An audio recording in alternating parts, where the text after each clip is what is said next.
বাংলাদেশের জাতীয় স্বার্থে 15 ফেব্রুয়ারির মধ্যে যে নির্বাচনের ঘোষণা অন্তর্বর্তী সরকার দিয়েছেন সেইটা ভণ্ডুল করার কোন ষড়যন্ত্র কোন দিক থেকে আমরা মানব না।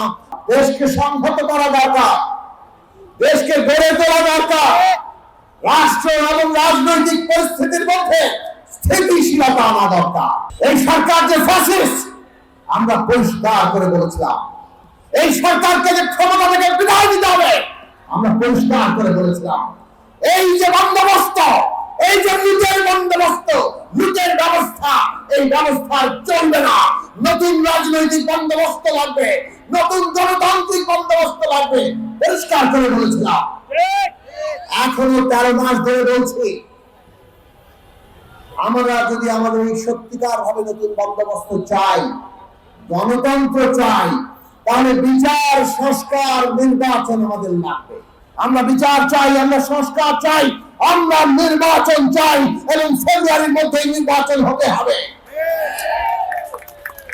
বাংলাদেশের জাতীয় স্বার্থে 15 ফেব্রুয়ারির মধ্যে যে নির্বাচনের ঘোষণা অন্তর্বর্তী সরকার দিয়েছেন সেইটা ভণ্ডুল করার কোন ষড়যন্ত্র কোন দিক থেকে আমরা মানব না। আমরা সেটাকে প্রতিরোধ করব। জনগণকে আজকে একটা জায়গায় আসতে হবে। All time Roma. Taste it, love it. জুলাইয়ের যে সনদ, রক্তের উপর লেখাই সনদ, এই সনদ যা তৈরি হয়েছে এই সনদ বৈধ, এই সনদ আগামী জনপ্রতিনিধিরা বাস্তবায়ন করতে বাধ্য। এইরকম আইন করতে হবে। শেখ হাসিনা পরাজিত হয়ে আজকে বাংলাদেশকে জাহান্নামে ঠেলার জন্য যা কিছু করা দরকার সবকিছু করার জন্য উনি প্রস্তুত আছেন। আমরা ঐক্যবদ্ধ থাকলে কোনোভাবেই সে সফল হবে না। তার মুরব্বী দেশ, তাকে যারা আশ্রয় প্রশ্রয় দিয়ে আছে, তার আশ্রয় প্রশ্রয় দাতারা ওই ভারত যদি চায় বাংলাদেশকে ছিন্ন ভিন্ন করবে, আমরা বাংলার মানুষ যদি ঐক্যবদ্ধ থাকি আমাদেরকে তারা সেটা করতে পারবে না। যারা চাঁদাবাজি করছে